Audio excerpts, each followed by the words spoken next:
Alright guys, welcome back to the channel. To celebrate the upcoming release of Kingdom Keeper's Inheritance, we are going to be going back and reviewing the Kingdom Keeper's Return series. I really wanted to wait to review this series till we got closer to the book release, so because it's coming out in March, I'm going to take the next couple videos, go through and review the Kingdom Keeper's Return series. So again, if you guys have been enjoying all this content, please do not forget, like, share, subscribe, and hit the notification bell so you do not miss anything. As always, format for the book review, summary of the story, pros, cons, and then my final thought and ranking of the book. So, with all that out of the way, let's get started.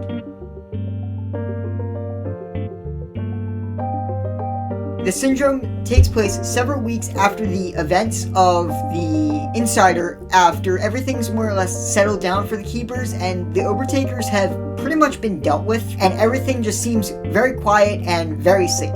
But after not hearing from the Keepers for a while, Amanda decides to go and check on Finn and the others to see what was going on, and what she finds completely changes everything. She finds that all the Keepers are now in SBS or Sleeping Beauty Syndrome and have been completely comatose for the last couple of weeks. Now it is up to Jess, Amanda, and Mattie to figure out why the Keepers are still stuck in Sleeping Beauty Syndrome and to figure out what they were doing when they got stuck. But that is going to be really complicated because an foe from the Keeper's past, Greg Lasky, resurfaces and causes trouble for everyone. But Greg Lasky is not the only threat that the Fairleys will have to face. They will have to face their past at Barracks 14 as Barracks 14 closes in on the three of them to try and recapture them.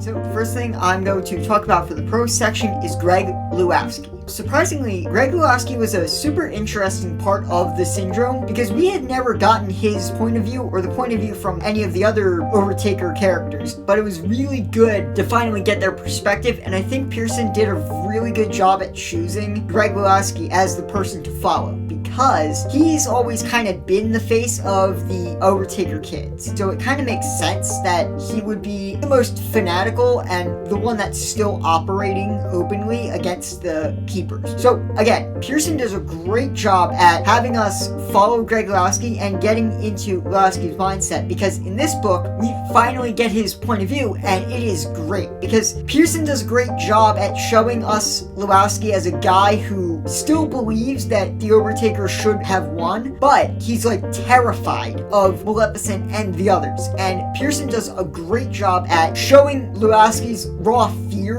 at the possibility of failing the Overtakers and something happening to them. Because we had always seen Lasky as sort of this big, macho, bully type character, but now we're seeing him as this sort of terrified survivor trying to just figure out what's going on. And he has a mission to take out the Keepers, but he's still terrified of Maleficent, but he cannot stop working for her. And I definitely think Lasky was a really good part of this book, and it was a part that we'd never seen, but I think the syndrome overall is better for having Lasky being focused on in this book.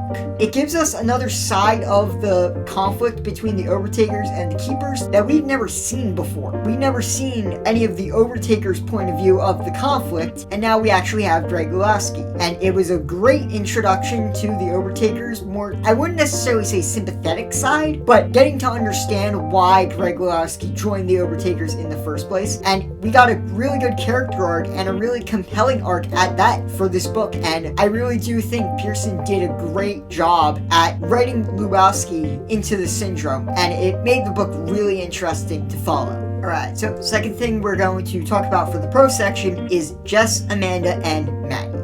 So, just like Lasky, we hadn't gotten a whole lot from Mattie, Jess, and Amanda as far as just their individual POVs. We had a couple, but it wasn't really that extensive. But this entire book, minus the parts with Lasky, is all about Jess, Amanda, and Mattie. All three of them are sort of the main three that we follow in this book, and I really, really commend Pearson for doing that. Because he took three more side characters and put them into the spotlight in a way that felt natural and that didn't cheapen them. Like, it gave them a lot to do in the book because they were the three who had to take care of the keepers because they were in SBS. And throughout that process, we got to know each of them fairly well during their individual chapters, particularly Amanda, because she was the most focused on in Syndrome because she was so focused on Finn and taking care of the others. But this also gave us a lot of good looks into how they thought about the barracks because, again, this was the proper introduction to the barracks as a concept. But as the barracks is getting introduced, three of them are absolutely terrified. We had sort of figured out what the barracks was during the previous books. They had brought it up a little bit. Again, this is the first time we'd really gotten to find out what the barracks truly is, and Pearson does a great job at just writing their fear at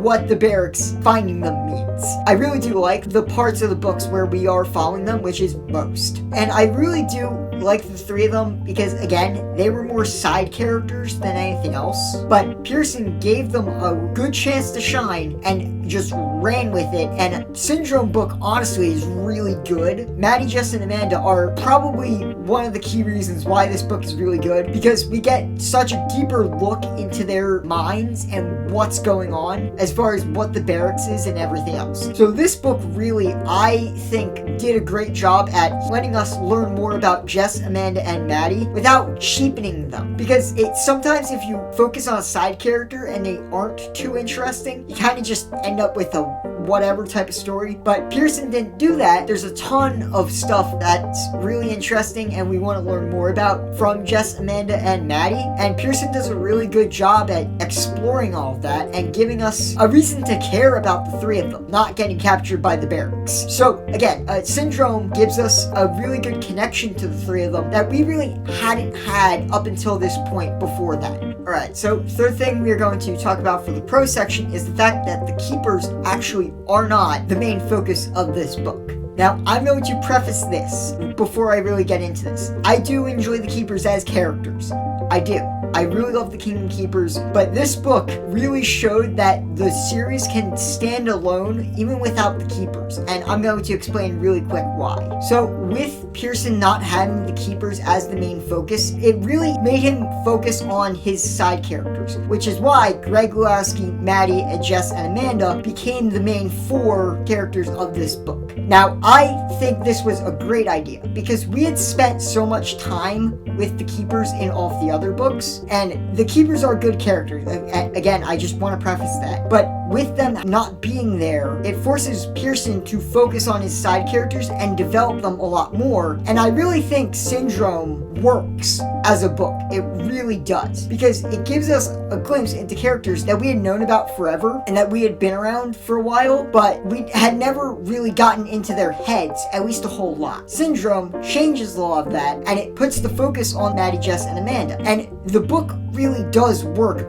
very, very well as a standalone story, even without the Keepers. So having the Keepers also helps because it doesn't have to deal with the Keepers overshadowing the other four characters. Because we have had such an emotional connection to the Keepers up until now, I don't necessarily know how this book would have worked if the Keepers had actually been involved, and I feel like it wouldn't have worked quite as well having to split the time between the Keepers and Mattie, Jess, Amanda, and Greg. I don't feel like this book would have worked quite as well as it does with the Keepers actually in there. I think the Syndrome works largely without the Keepers, and it works a lot better without the Keepers because we don't have the emotional connection overshadowing the other characters and their stories. And I really do commend Pearson for being able to do that. Having us focus on the side characters and having them be just as compelling as his main characters without his main characters actually being there and overshadowing the overall story of the side characters. He does a really good job with that in the Syndrome.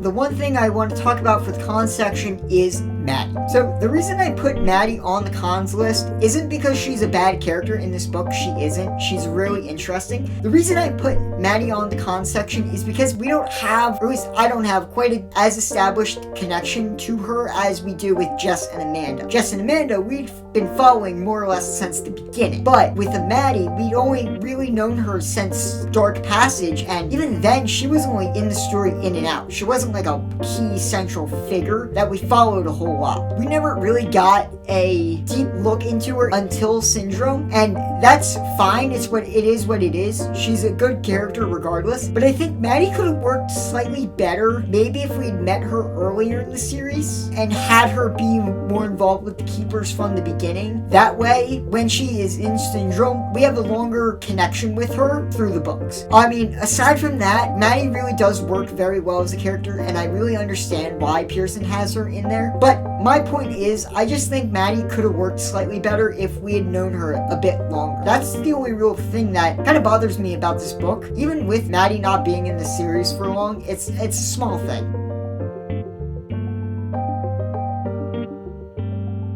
Okay guys, so final thoughts on the Syndrome here. Overall, I really do enjoy this book. I think Pearson was able to do a really good job at having us connect to Mattie, Jess, Amanda, and Greg, even though the Kingdom Keepers weren't there. Pearson does a great job at getting us into the headspace of the three and having us really empathize and understand where the four of them are coming from, particularly Greg. So I really do love this book sort of as the kickoff to the Return series, and I think Pearson did a really good job of writing a compelling book without having to have his main characters in the actual book themselves and possibly risking overshadowing the other characters. So I really do like this as the kickoff to the Return, and I cannot wait to review the rest of the series. So I'm going to be giving the Syndrome an 8 out of 10. So down in the comments, if you guys have read the Syndrome or have read any of the other Kingdom Keepers books and you want to discuss it, feel free to discuss in the comments. Just please try and keep it spoiler free for anyone who hasn't read the series and might want to later on. If you guys want to connect with me on social media, my Instagram is Riley Murray Book Reviews.